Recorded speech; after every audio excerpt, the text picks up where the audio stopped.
Hello and welcome to this episode of Minnesota Drummer. I'm your host, Paul the Rod Rodney, and on this episode, I am featuring Alec Tackmann, the man behind the beats. So, Alec, how you doing? I'm doing well. How are you? Good. I almost called you Alan all of a sudden. I'm sorry. That's okay. I respond to many variations of Alec. Hey, dude, whatever. Okay. Yeah. So how you been doing? This is great. This is the first time you and I have actually had an opportunity to talk. Yeah. I suppose we only corresponded over, email. But it's been good. It's kind of this, bizarre freezing weather we're having outside, but it's good. It's a weird 2020. Supposed to be 2020 is supposed to be insight, right? But this is a year we're just gonna, check off and throw away. Yeah. We'll get a redo hopefully or something. I don't know. Yeah. Well, maybe let's talk about that quickly for a little bit. How has COVID obviously impacted your career? Are you able to perform and give lessons and such? Yeah. Well, it was kind of bizarre, I mean, for everyone, obviously, but, back in April when people kind of first started buzzing about it and a gig here and there gets canceled and then they all kind of toppled within a couple of days. I mean, we all, just went through all that. And so the gigs all went out the window for me and even the ones that have kind of popped up here and there, I just kind of passed on them. I just don't want to, I'm almost kind of, as far as gigging goes, just going to kind of take this as a kind of a little sabbatical almost, so, so that whole thing has been just kind of bizarre to not have like a gig coming up always and not have something to have to work up to or maintain chops and practice. It's been nice, for my own practicing to just, it's I feel like I'm a teenager again. I'm just practicing whatever I feel like. And, with no, there's no, gig to study for or whatever. And then the big thing has been, for me, the biggest change has been the students. I've had about, 40 to 50 students a week coming over to my house and doing lessons. And that was tough to tell them all, sorry, we got to switch to video chat and get used to doing all that. And and most of them have stuck around for it, but a lot of them said, we're gonna take a pause and all that. So basically, I went from 6-7 days a week, if you count rehearsals and all that stuff, to 3. Wow. Yeah. Of just musical stuff. So this is a bizarre summer, and it's my house, a lot of painting, gardening, that kind of stuff, a lot of biking. It's been nice to find other things, but yeah, career-wise, it's been a total 180. And I was kind of getting burnt out anyway, I think. Oh, okay.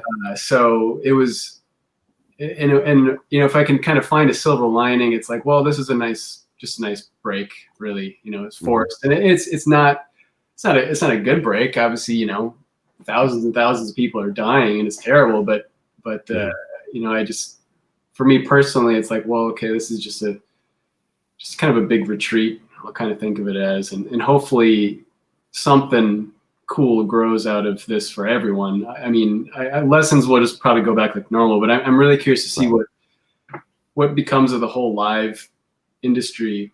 How many venues survive? What's traveling going to be like? How people are going to be receptive to it? Right. I think it'll take a while for people to want to come back to shows. So I don't know. There's so many mysteries.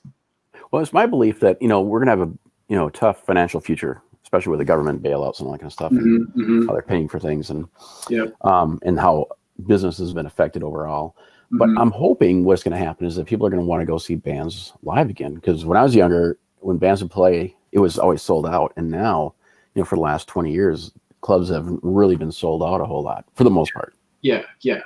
I like to believe that there will be some kind of, on the other end of it, people will miss it and appreciate it more. And probably in a lot of ways, a lot of things, just in life in general. But I want to believe that, people will come back strong. I would like to believe also that you'll see, people being pretty generous with tipping, even at like restaurants for like servers and that kind of stuff too. So it's just looking like it's going to take way longer than we all thought.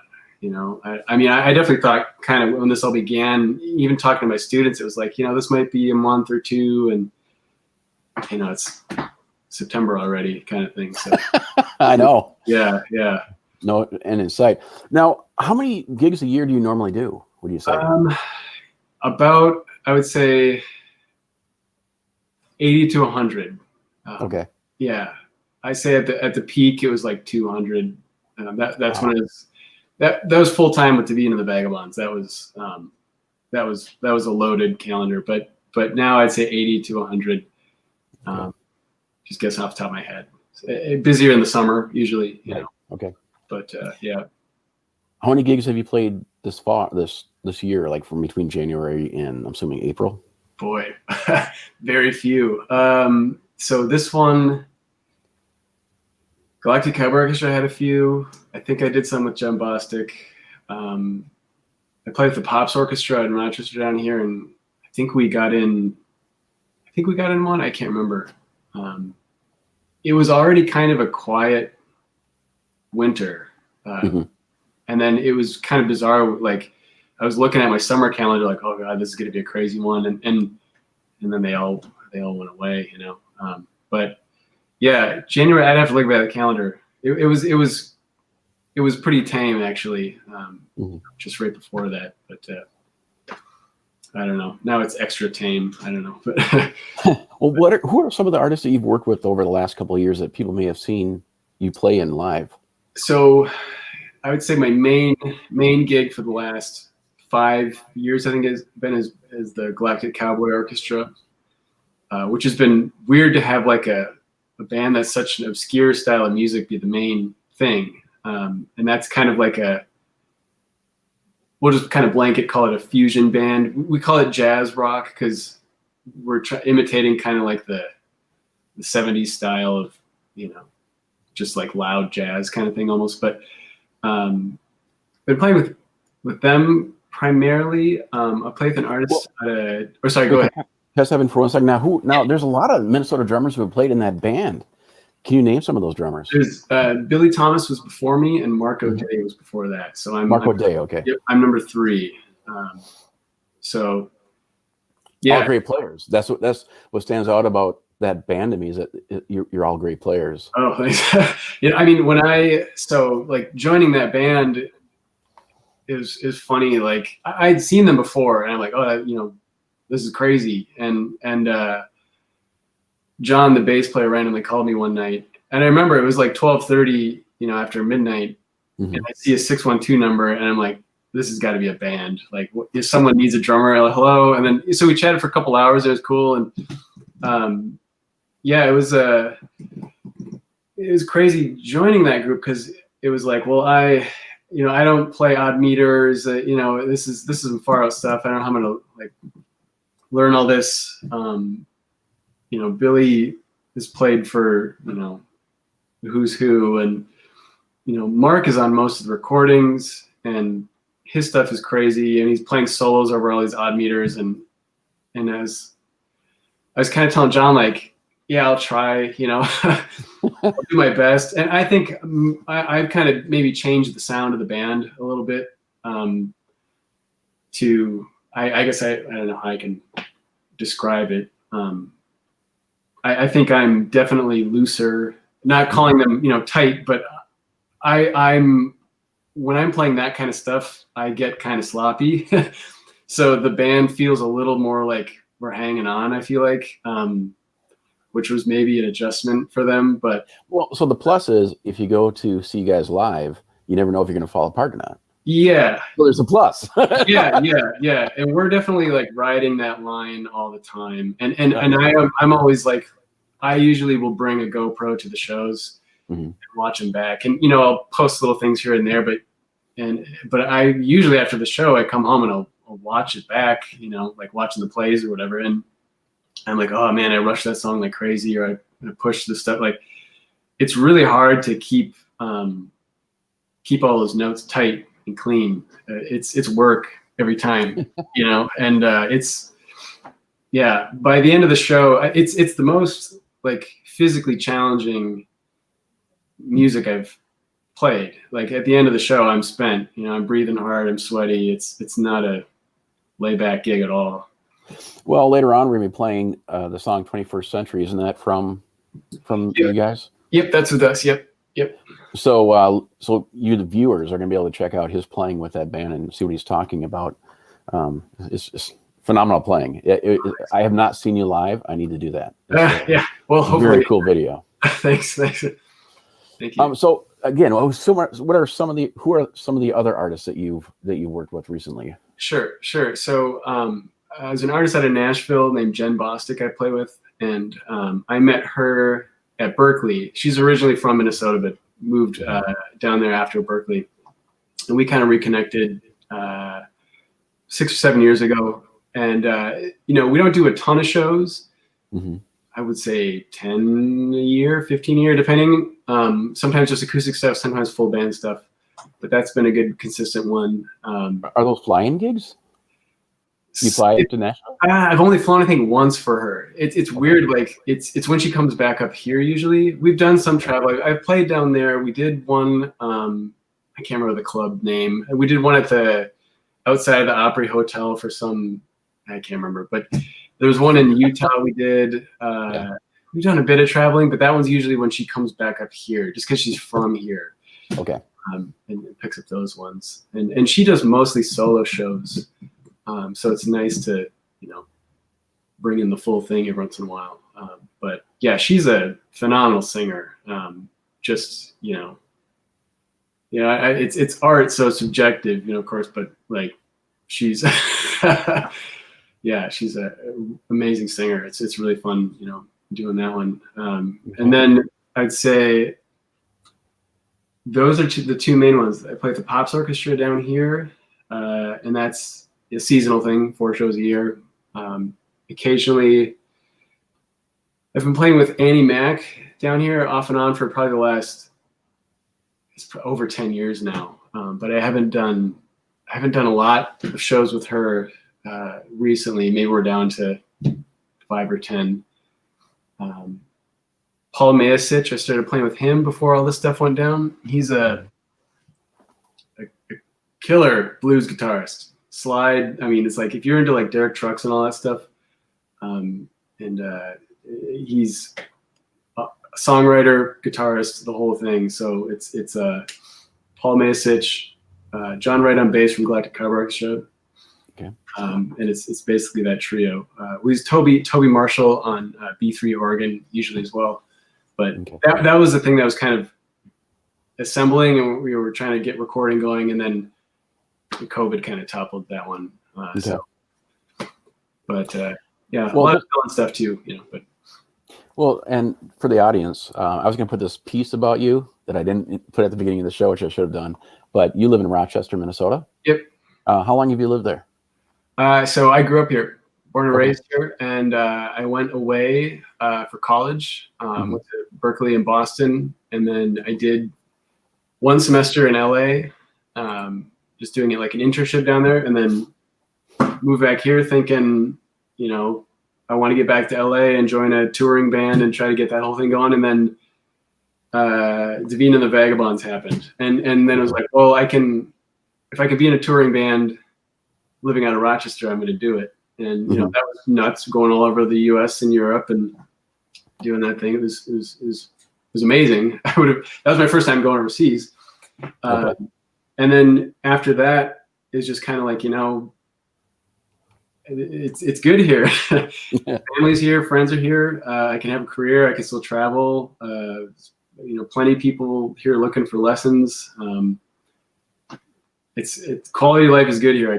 It's hard to justify leaving. Every once in a while we'll think about, we could maybe duck out. And it always comes down to just, you start tallying it up, every little thing that involves moving, and it's like, it's not worth it. It's cool here. So, but yeah.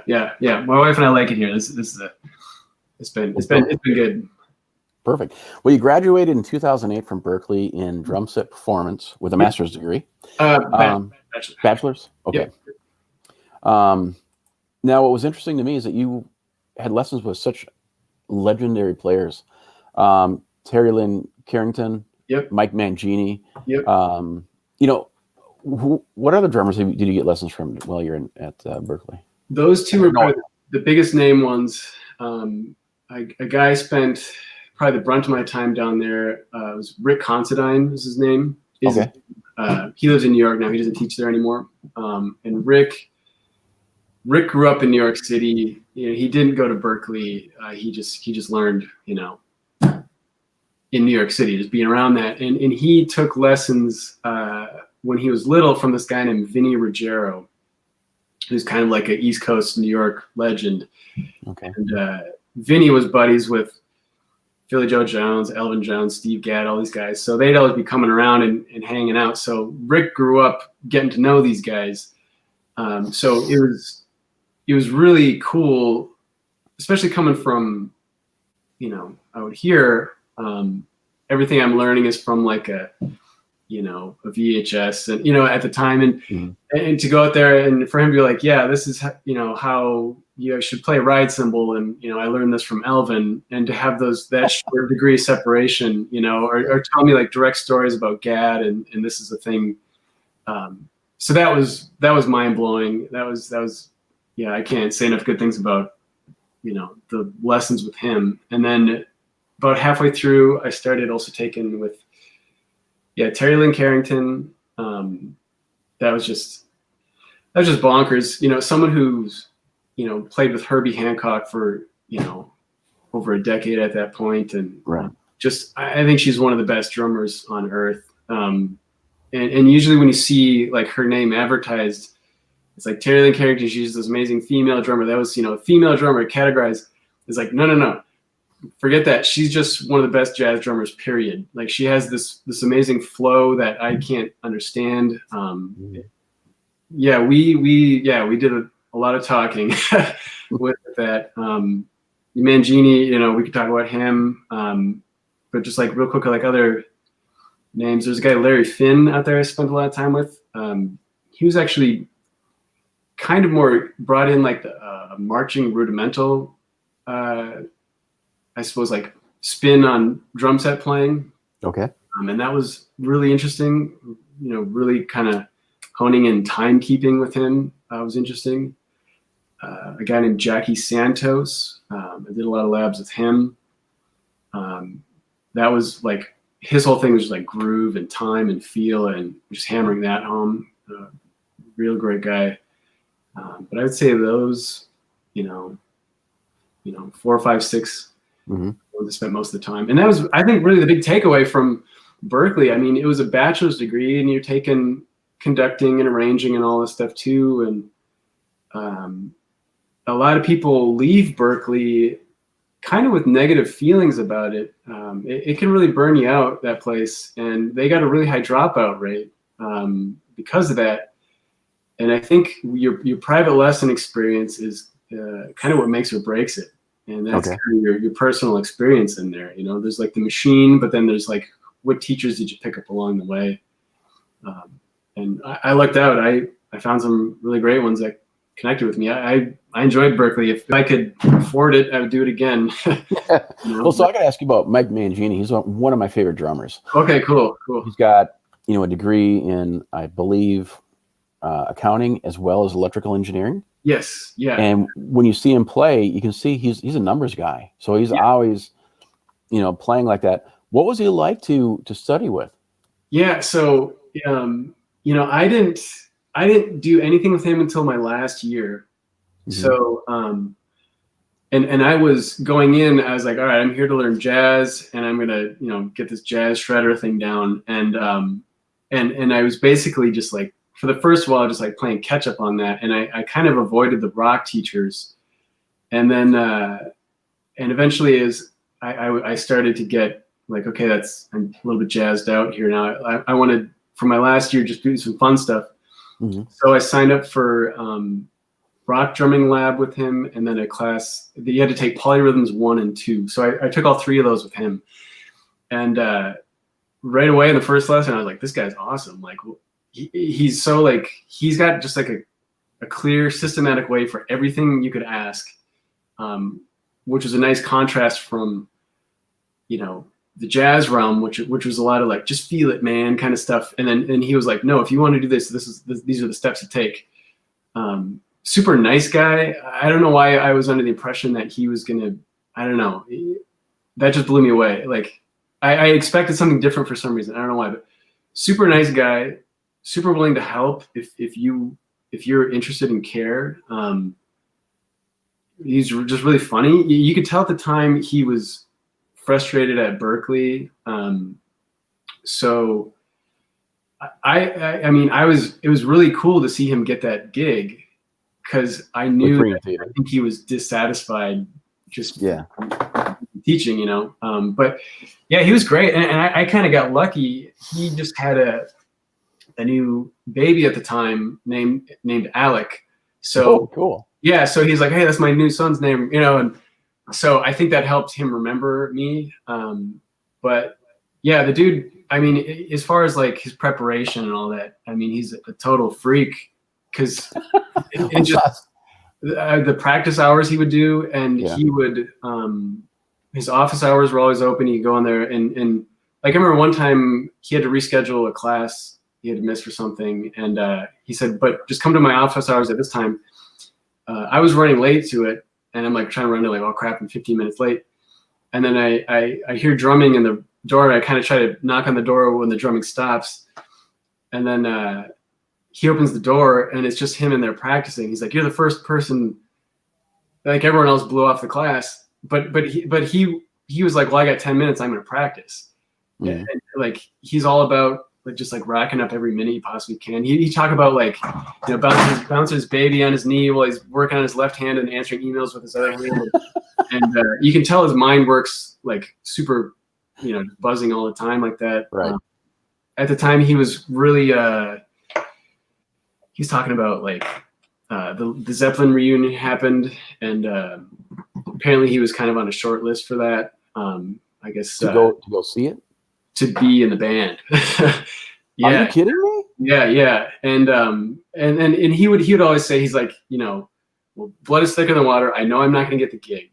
You know, Jason Bonham is going to get the gig, but he said Jimmy Page came to one of his clinics once and had a Zeppelin medley worked into his clinic anyway, and he sees in the back like Jimmy Page is up there holding up his phone, and he's like, I'm now having these panic attacks. Like, what if I didn't play the groove perfectly or whatever? And I think he had, because I think he had filled in for Aerosmith for a while too. Like it sounds like up to that point, he just bumped shoulders with everyone, and nothing quite stuck.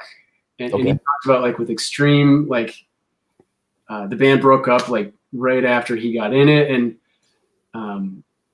it just sounded like a ton of close calls for him, and like, you know, he must have got some rumor that maybe someone mentioned throwing him in that gig. But yeah, anyway, it was really cool to see how prepared he was, and to just witness that up close, and then see those audition videos. And it was so clear watching those videos that he was the guy for the band. For Dream Theater. Yeah, the Dream Theater one. You know, right, the other guys were really phenomenal. But it's like, no, it's like Mike's got it. He knows the songs inside out. He knows, you know, every little, really interesting guy.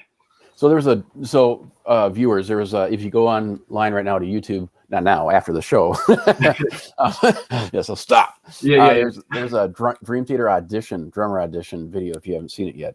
And in there they have replacing Mike Portnoy in Dream Theater. They have Mike Mangini auditioning, Virgil Donati. I can't remember all the players. Derek Roddy. Yeah. And it's amazing to see all these top players on how they deal with auditioning for bands.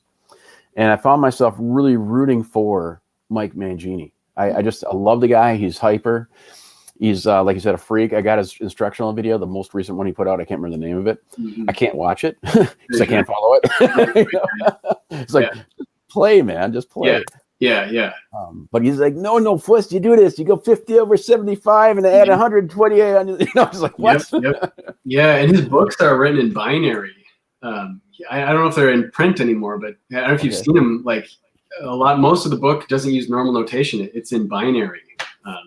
Really? Yeah. So it's like if you want to take like one E and a 2 and, it would be like 1 1 1 1 1 0 1 0. Like, yeah, and then that's just how it's all written out. Like, okay, yeah, yep. So there's. Well, enough about Mike. It was great talking to Mike. I appreciate you talking about that. I got to talk about you. You're the one who we're here about today. So one of the things that I've been so impressed with you is your endless supply of rhythms and beats. You've been putting together these drum loops. Oh, nice. I'm gonna play and one of the drum loops, of course, is the one we're using for Minnesota Drummer. Sure. I want to play your trailer right now, so for the viewers can become familiar with you, and then we'll talk a little bit more about how you put those together. And I got to talk about your drum collection. So okay, yeah. Video. Cool.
Fantastic video. I got a bazillion questions, but the first question I have to ask you right away is, I heard a rumor that Pachyderm Studios is no longer in business. Is that true? I do not know. I've heard from someone that COVID was really tough on them. Okay. But I don't know. Because after doing this, so this session is probably 2 years old now. But I had emailed him a couple times, like, "Hey man, if you need some extra hands up there, let me know." And I just wanted to spend more time around studios. I said, even if you need just help cleaning, I just want to be around, And he's like, "Yeah, I'll get back to you," And so I don't know. I know historically it's been just kind of tossed around in a lot of different hands. For a while, I saw some old posts on forums of it. Someone was going to buy it and get rid of the studio part itself, which I think would be a tragedy. But I don't know what the status is on it right now. I hope it's still going, and I hope if not, someone could pick it up, because that place is that's amazing. Okay, well, so for the audience, Alec has been recording multiple volumes for this drum loop library. For different artists to be able to use his beats for their music. And for me, even just if you listen to it also, it's just kind of fun to hear what beats you're coming up with, and then give you more ideas for application as a player yourself. So how many volumes will there be in total when you're completed with this? There will be 8, might be 9, but 8. And they're almost all done. I have them on my computer sitting in front of me. But I'm gradually finishing building the website, and it's almost finished. And it's been really interesting to do this, because now I have much more empathy for like songwriters releasing albums, because like this takes forever. And the recording, going into it, I thought that was going to be the big expense, 4 days or and flying up an engineer and. And it's like, nope, it's the promotion that's the expensive part, and doing all that other stuff. And it's I would bet I'll have it up and running in probably within a couple of weeks. Actually, the website is almost complete. You can see, I think, 7 of them right now on the website. To flip through them, but it's just getting a couple more uploads and polishing little links and that kind of stuff. Yeah. How long is each CD, or how many different beats can people choose from? Sure. So each one you're going to get, there will be 5 to 7 kits. And then within each of those, it usually kind of depends on the session, but you'll probably get 10 to 20 loops out of those. And then, so within each kit, it's going to be a set of stereo loops that are already mixed by my friend Sonny DePurry is his name. He's my roommate from school. He's an awesome engineer in LA. And a stereo mix one, and that's the easy one if you just want to drop it in and be done with it and have a good sounding mix. And you can use that for your songwriting or your demo or your album or whatever. And then, or there'll be multi-track unmixed loops. So if you want to mix it yourself. And then there's also, at the end of each session, we just sat and recorded one shots, which are, we just hit the snare, wait, so you can slice those up if you want to create your own beats or fills or whatever. Wow. So there's a ton of content. I was a little stressed when we were done. It was 3 or 4 12-hour days, and it was like, I was worried after, like, somehow we're going to come up short. And I asked him, like, what do we get? He's like, dude, we got like 56 sessions. And I was like, oh, that's actually like a ton. Like, oh no. So, and then, then you got having to hire someone to edit them down and chop them up and transferring massive files because they're high quality, the WAV file itself. Right. So, and then, gigabytes of downloads. It was a big project. I'm glad I'm doing it. I'm glad I've done it. But yeah, it's a big project. So within all these, we saw many of the drums. We'll talk about those in a minute. Sure. But your use of sound sources, putting T-shirts or shirts over drums, and using different types of sticks or instruments to be able to hit your drums with. What was the process to go through thinking about what instruments you're going to use and then what you're going to strike them with? Sure. So like going into that, I remember, I had the dates booked and I was a little stressed out. I'm like, okay, this is kind of expensive. And, I had prepared a few ideas of things I wanted to hit. And Sonny and I, we had tossed back some ideas of like, well, let's capture a vibe of like maybe this song or this artist. So we used a few of those as reference points. Okay. But mostly, honestly, it was like I've always been able to just like sit down with a new piece of equipment and just kind of start playing and messing around, and all of a sudden half an hour goes by kind of thing. If I got a new cymbal or something. And so I prepared some stuff, but largely it was like, I'm just going to bring every drum I own, pack it all in the van. They got a bunch of drums and cymbals down there too. And we set them all out, and it's like, we're just going to set up kits and I'm just going to jam. Wow. Yeah. So it was easily the most creatively taxing thing I've ever done. When I came home after it, it was like my brain was just like a static channel. It was just, and my wife was like, "Are you okay?" And it was just like I can't even think. And it was stressful too because you want to make it as efficient as possible because dollar bills are just flying out the window the whole time. And it was just like throw up the kit and like, man, this thing rolls. This is a cool old Gretsch kit, and or there was like one kick drum there that had like been in a fire. It looked like it was like burnt up, and it was like, but it sounded really funky, and it's like, yeah, let's do something weird with this. And then so I jammed for a little bit. He'd kind of throw on a click that was about the average of what I was doing, and then I'd play to the click till I was done. Sometimes it's just a minute, sometimes it's 20 minutes, and that would be the session, and that was the performance, and that would get cut up to be making the loops. So it's a lot of just drawing inspiration from the equipment itself, actually. Well, did some of your Berklee composition training help you when you're compiling your beats? I don't know. I wasn't thinking of it at the time, but I would say, I was certainly aware of like song form while I was doing it. I wasn't like imagining necessarily a song in my head as I was doing it, but I was kind of like, well, let's start with what would be a verse or an intro and then maybe a pre-chorus type thing, just like elevating it kind of in tiers. That's what I kind of did. So like either velocity, like tight hi-hat, loose hi-hat, ride, bell, crash. So step it up or make it busier. and then throw in curveballs, like, so this could be a bridge or a break or something like that.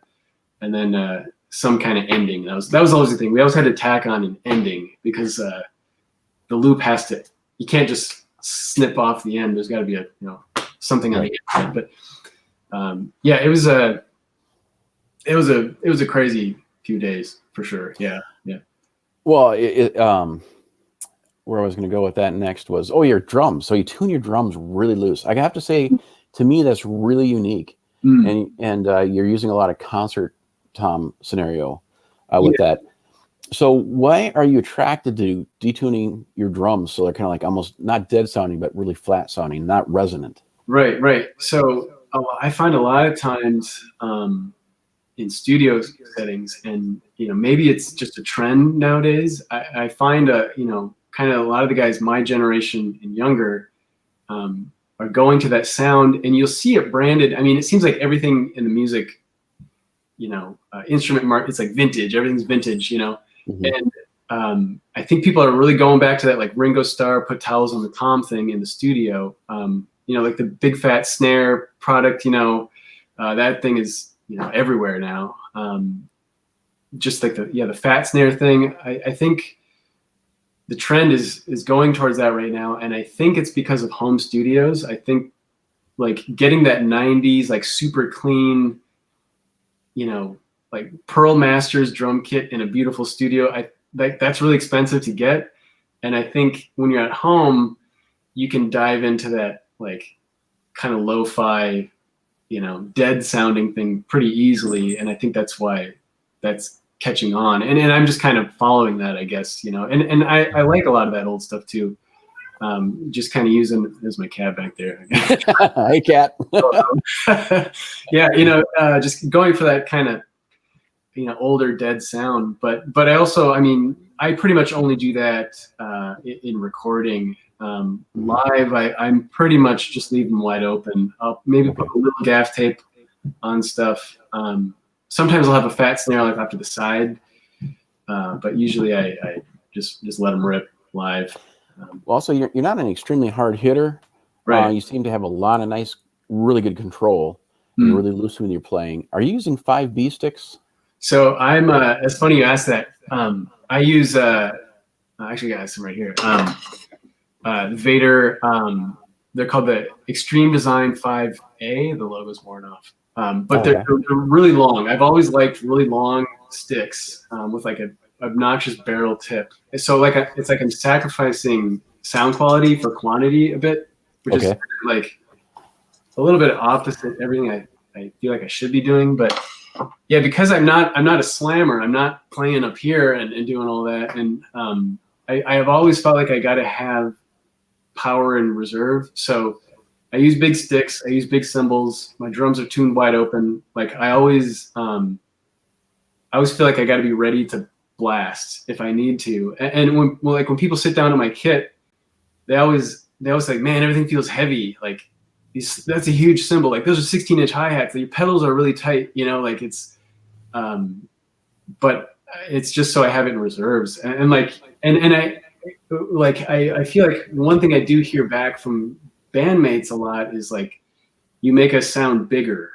They don't necessarily say better, but they say you make it sound you make it sound bigger. You have a big sound, like just big drums, bigger cymbals, and like the organ Hammond 3 starts wailing. You get the Ampeg cab next to you. It's like I got to have a 24-inch ride cymbal to compete with that. I've never liked 20s.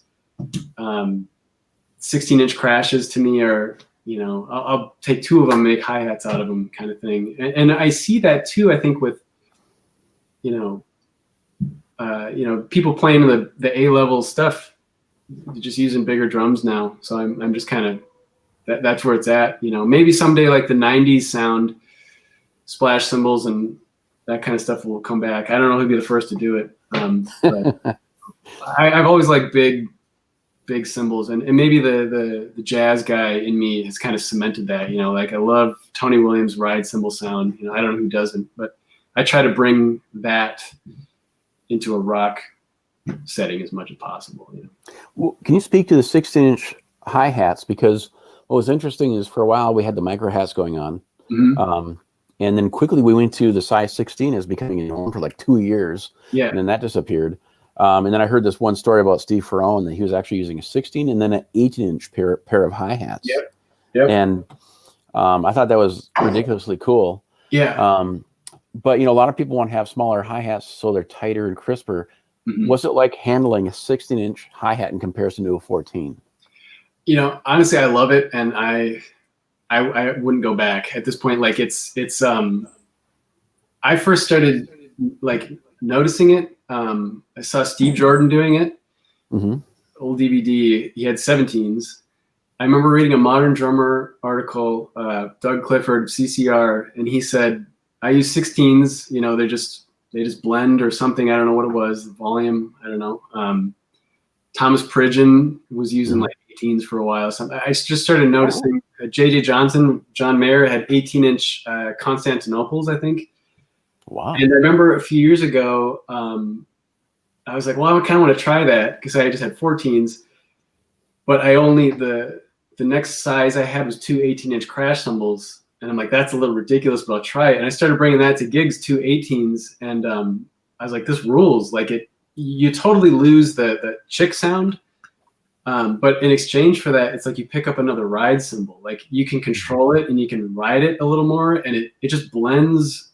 Instead of being this high-pitched thing that's above it all, it just, something about it just blends lower and sits in the mix a little differently. I've seen like interviews with Kenny Aronoff saying the same thing. I think he's kind of uses 15s. I've just started spotting it more and more, and I'm kind of like, I think this is like a thing. We all get marketed 14 hats. Right. All the dudes, the A-level stuff, like they're using 15 at least. So it's like, yeah, this is part of that sound. I gotta get in on this. But yeah, it just blends a little more. And I got these thicker ones now. Zildjian calls them the light hat, but there's nothing light about them. They're really thick. And so I picked up a little more of that foot chick sound out of them. But yeah, they're great. I use them for jazz too. Even like it's like I don't even miss that chick sound. It's just like. Have you tried the new Sabian Ankh hi-hats? No. What are those? So I heard them a year ago. I got to demo them at this one drumming thing. It was the drum set guitar convention that we had in Minnesota that was kind of set up by Twin City Drum Collective, as well as guitar. What's that mean, guitar store? Well, it doesn't matter. Guitar it's a secondary instrument anyway, so it doesn't matter. Yeah. So, the hobby instrument. And if a guitarist is mad at me right now, you shouldn't be watching this anyway. Right. No.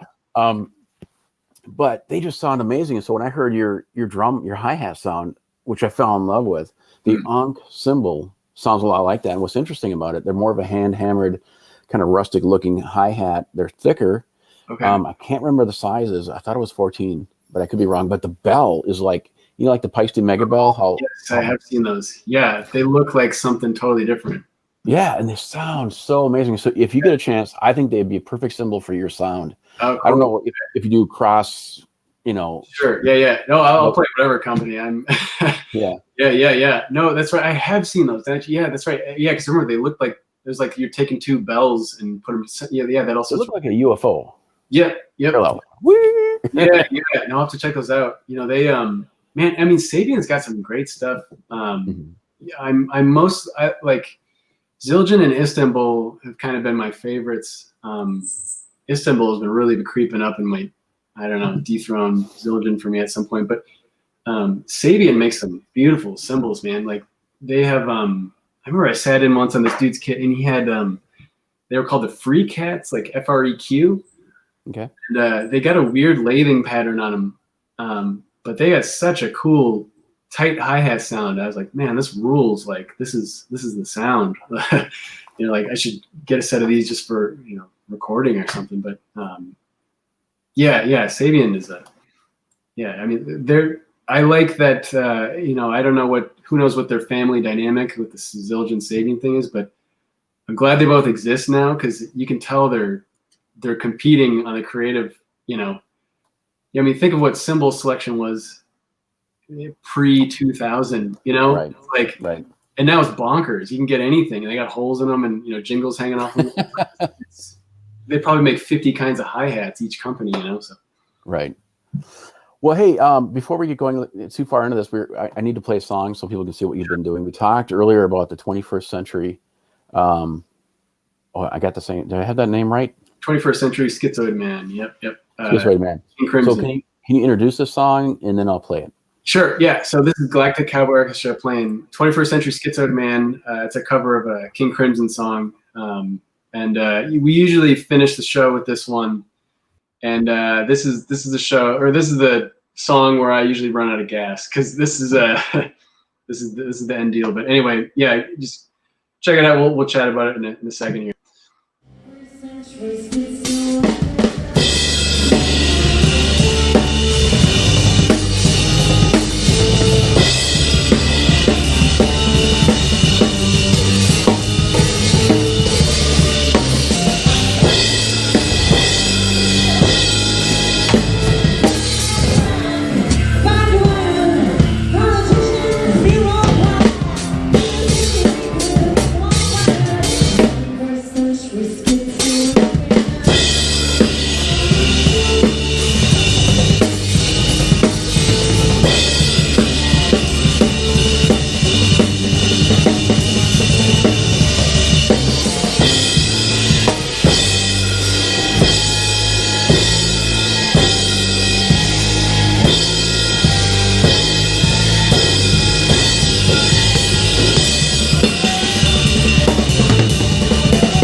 hope you're enjoying this episode with Alec Tackmann of Minnesota Drummer Live. This is a weekly show that's on Wednesday evenings at 8 p.m. View it live, streaming on Facebook and YouTube. Next week, my guest will be the incomparable Mario Dawson. Be sure not to miss it.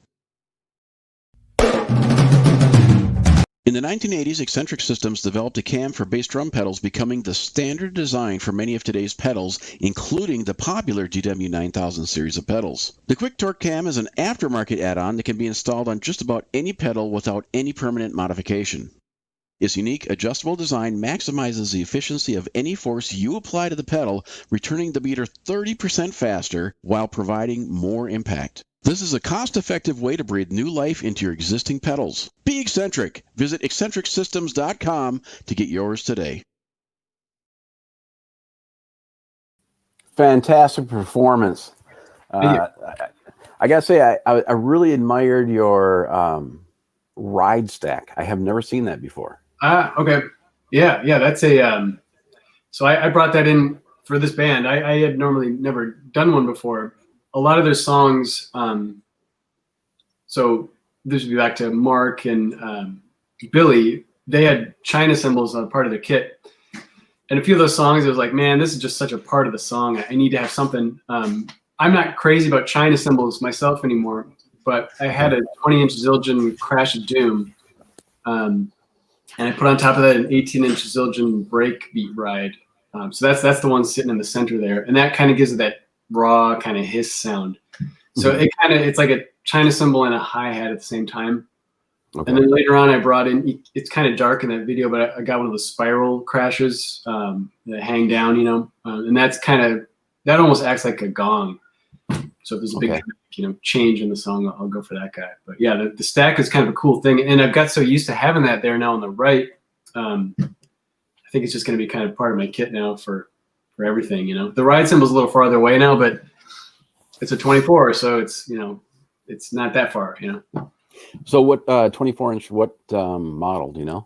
That was a 24-inch K light ride. And unfortunately, it was because it got wrecked by baggage handlers, just a few months ago. How do they wreck a cymbal? I had it in a cymbal vault, and they must have slammed it down hard because the crack was like perpendicular to the tonal groove.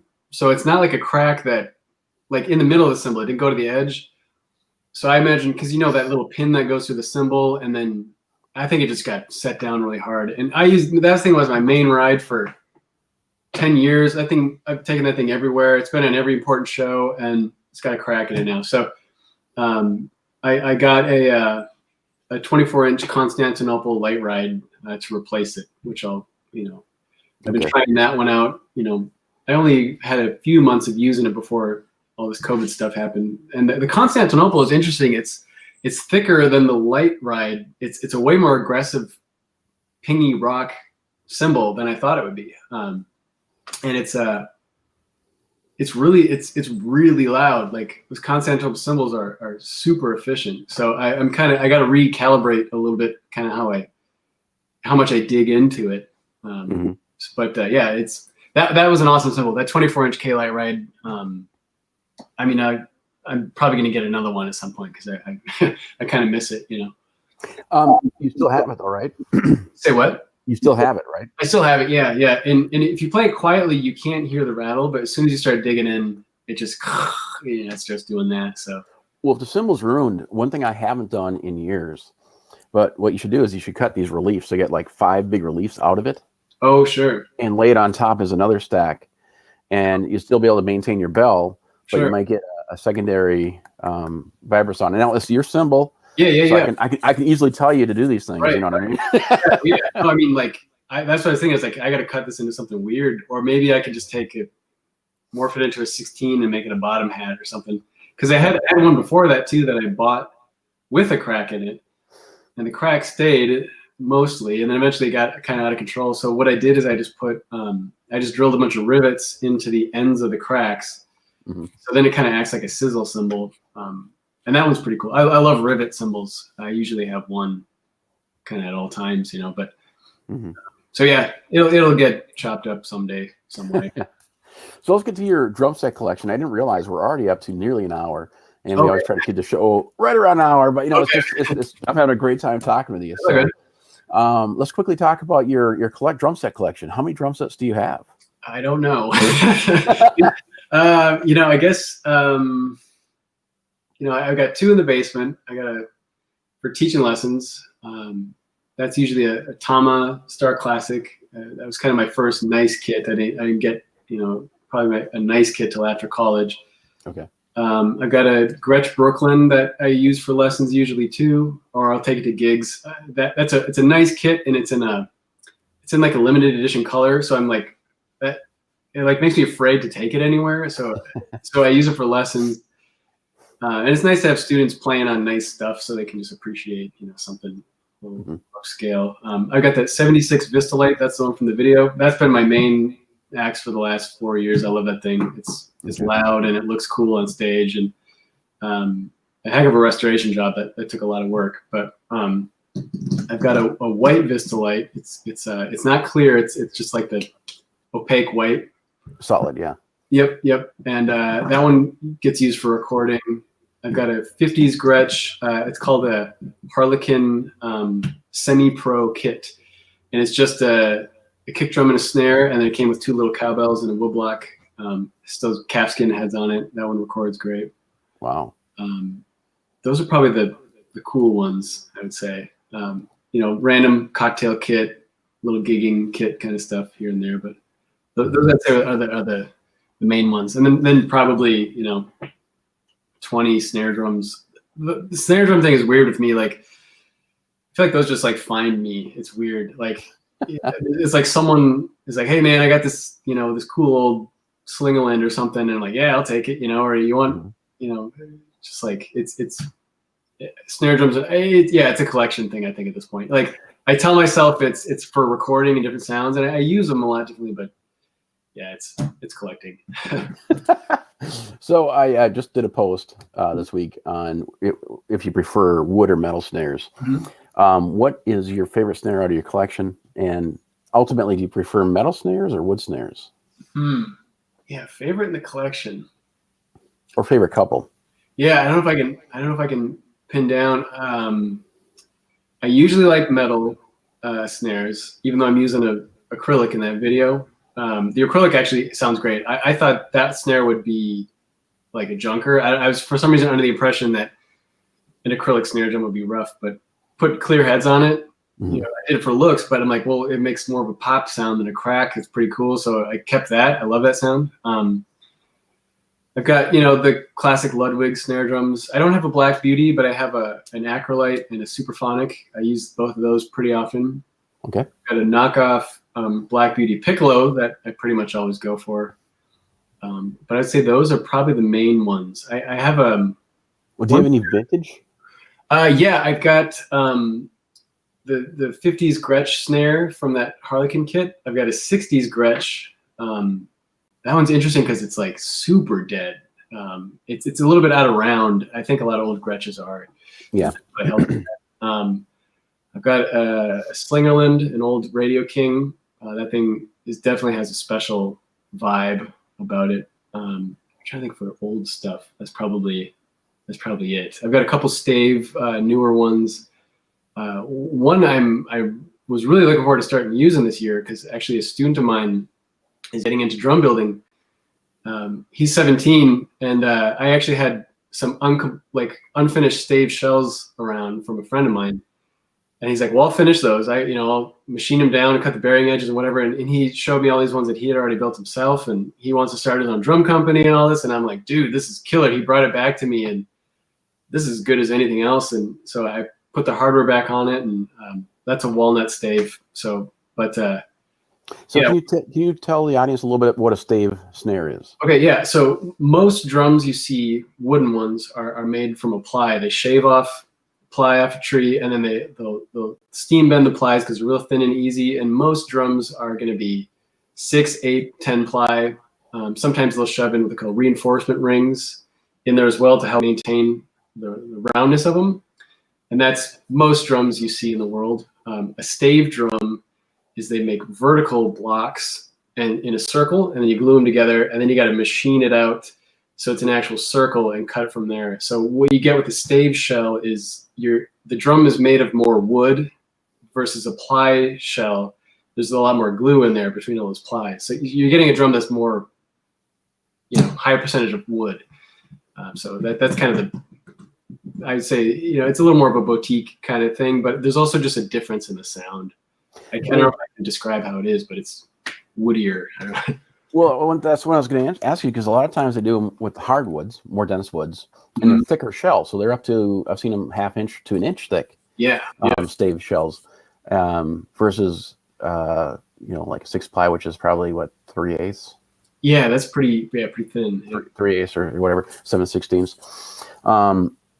So do they project more? Are they like sonar drums that are thicker? They project. The Vista lights. One thing I love about the old Vista lights, the retro, was that they actually project versus resonate. Yep. So is a stave drum like that? I guess I would actually be curious to know, the science behind it. Is it more decibels? I don't know. I find it's a little bit drier. Like it takes away that kind of ping overtone a bit and just kind of leaves you with the smooth, dry sound. I suppose any drum you can crank up. I mean, I think a lot of snare drum tones that people kind of freak out about in drumming history, like Pearl Jam, like the Brady stave snare drum, I think crept into many studios, like Steve Jordan, like these high pitched crack. I think it's just cranked up stave snare drum. They sneak them in. The thing that's a little sketchy about them is like, if you drop them, I think they can crack really easily, and then you just ruined a pretty expensive drum that took a lot of labor to make. So mine pretty much just lives at home. I don't take them out very often. Well, I want people to see you play. Sure. We put together this another sample piece. You sent me a number of short videos. I put them together. Can you tell us a little bit about some of the videos that we're going to see in this next piece? Sure. So we saw the Galactic Cowboy Orchestra one. That again is the main act. In there I've got one with me playing with Davina and the Vagabonds in Sierre, Switzerland. It's a little older video, so it's going to be lesser quality. It's from like 2012 or 2013. And that was, crazy experience being in that band, doing all that traveling. And then there's a one with Jenn Bostic. That's a closer GoPro one. A song of hers called Lamp.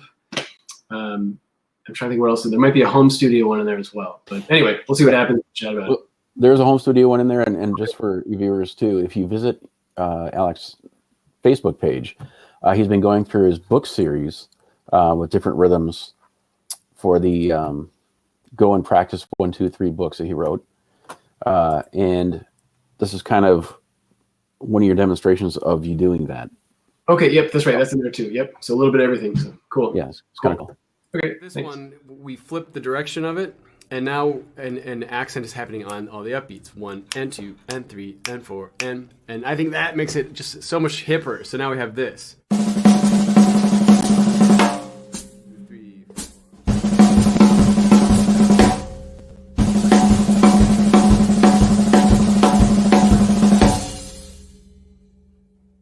So just try this one off. If you're not used to it, just do it on the practice pad, just do it on the snare. And then underneath that, you can set up a foot ostinato of just like some basic quarter notes to get you going. Left foot, right foot, doesn't matter.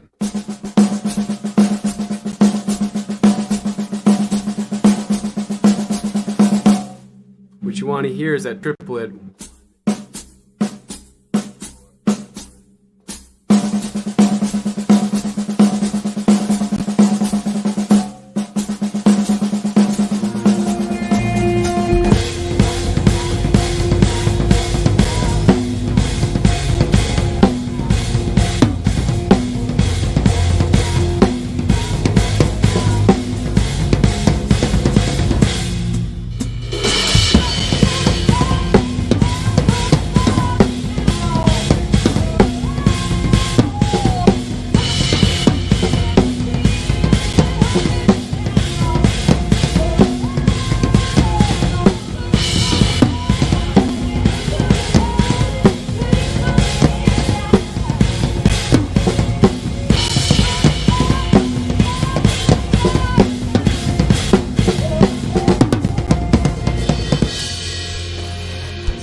That was a great sampling of different things that you do. So thank you very much.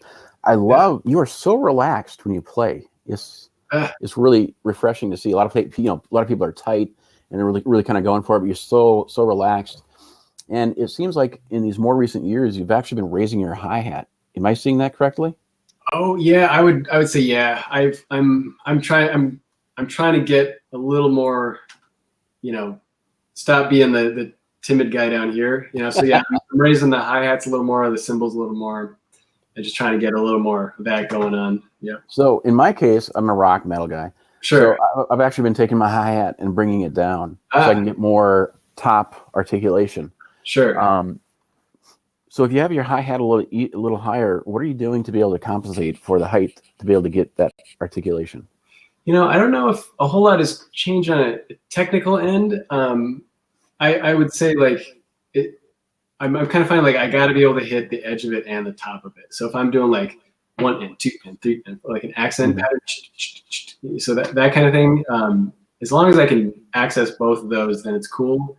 And then also, I wouldn't say like raising it has been for like the hi-hat technique itself, but like getting out of the way of the backbeat hand swinging a little more. Okay. And then also just like a practical purpose of getting out of the snare drum mic a little bit more. So just kind of for isolation. I think I've been doing a lot more recording the last 5 or so years and just kind of honing in that skill. And in that, like engineers always are nice and like, hey, just set up how you want to do and we'll work around you. But I just found like you just got to put your cymbals higher and get them out of those mics. It just makes everything sound better. So a part of it is just making it easier on who's ever running sound. Okay. Yeah. Oh, that's really cool. So I'm trying to I want to get a couple more things in before we go. Sure. Specifically, can you talk about your GoAndPractice books? Sure. You wrote these. Why did you write the series of books? So, I kind of, it started off with pretty much 2 ideas. One was I started my YouTube channel, it's probably pushing 10 years ago now, for making videos for my students to use if they're at home and they maybe forgot what I'd been talking about or how it went. And it actually started, the very first video is actually me demonstrating some brush patterns because brushes are so hard you can't write them out, Mm-hmm. And those videos started to gain traction of their own on YouTube. Like I didn't want to be like a YouTube guy, on drumming and all that. But a couple of the videos pushed over 100,000 views, and I was like, man, this is nuts, But YouTube changed their what they favor for being in the suggested bar. That's basically how you strike gold, is to get in the recommended videos bar. Okay. And they started to can smaller, lower quality videos like mine, and that's why YouTube is basically television now, but right. So I got kind of booted out of that. And then it's like, well, I gotta do something with this now. So I wrote the book 3, which had basically all those licks and fills written out. And then I dumped the Amazon link into the description of all those. And then the first book I wrote because I don't like most of the beginner drum methods out there. So like that came out of my teaching, trying to get kids to start off. I'd be using like Alfred's drum method and all these other ones. And I'm always going in there and scratching off things, saying, no, don't do that, ignore that. And I'm going to write my own book, whatever. And then so I had those 2, and then I wrote the second book to kind of meet them in the middle, kind of make it, more of a series. So the first book I kind of wrote for myself and just for my students. I still obviously sell to everyone. Right. And then the third book was more of like a personal, like, this is what I do, and then if you like my drumming, buy this book. And it was made with no regard of easy or difficult. It was just like, this is my stuff, here you go. So it's a little different style, but yeah, it's been crazy doing the whole thing with the books and the YouTube, because some of the people, I've met and connected with through that. It's cool when every once in a while you see a comment on there and you go into their profile and you're like, whoa, like I've heard of this person, or you see your list of people who are subscribed to you and it's like, oh man, like, that's, there's some cool names out there. And like, you forget, like all drummers out there, top to bottom, if you're hardcore, you're hardcore. You sit on YouTube all day and you watch videos all night, and you just like always checking on forums and doing all this stuff, So it's been really neat, seeing, getting to meet people out there, and even like the rare occasion I'll run into a fan. Like, it doesn't happen that often. I'm not saying I got a bunch of fans, but a handful of times being on the road, I'll go to a show and someone will come up to me like, "Hey man, you're Alec, hey, I love your channel," or something. And I'm like, "Yeah, cool." Yeah. Like finally awesome. Someone came to see the drummer, it's really cool. So if people want to buy those books, where can they go? Primarily Amazon will be the quickest one. They're usually in stock at Revival Drum Shop in Portland. And then at Music Mart in Rochester, they'll have them. There's some tricky stuff going on there with like dealing with inventory and sales tax and red tape that involves all that. But the quickest way is just click on Amazon and you'll see it in 2 days. And then that's for US and Europe, and then everywhere else in the world they're on Kindle. So that for them it's digital. Okay. And so where can people find you on the web? What's your website? Just alectackmann.com. So AlecTackmann. So 2 N's on Tackman. And they can just Google it. A bunch of stuff will come up. Well, awesome. Well, again, we went way over. It's just been such a pleasure to talk to you. We'll do round 2. Definitely. We got to get you on again. We can talk around about the rest of the 2020, or we can do a retrospective later on. Sure. Yeah, there you go. But you take care. And again, thank you so much for your time. And again, please, people, follow Alec. It's been such a pleasure to be able to have your beats on our show. They meant a lot. They bring a lot to the show. Cool. And I think you're a fantastic creative player. So thank you very much. Yeah, thank you for using those and doing all of this. I think this is really cool, the whole Minnesota drummer thing. What a cool project. It's cool to just go on there and check out all the local players and, I remember that, I've heard his name and see what they're all about. Thank you for doing this. Of course. We take care, and I will talk to you soon. And everyone who's watching right now, thank you so much for taking the time to watch. If you have any additional questions for Alec or myself, just leave a comment or send me a message or Alec on his Facebook. So until next time, see you. Thank you. I hope you're enjoying this episode with Alec Tackmann of Minnesota Drummer Live. This is a weekly show that's on Wednesday evenings at 8 p.m. View it live streaming on Facebook and YouTube. Next week, my guest will be the incomparable Mario Dawson. Be sure not to miss it. Opening beats provided by Alec Tackmann. You too can own this fantastic multi-volume library of live drum loops and samples. Whether you're a drummer looking for new ideas or a songwriter looking for a drum loop library, this is the library you're looking for. Support a local musician and drummer. Go to Alec Tackmann's website. That is www.alectackmann.com. Spelled AlecTackmann. Are you looking for a drum instructor that will help you find your own musical voice?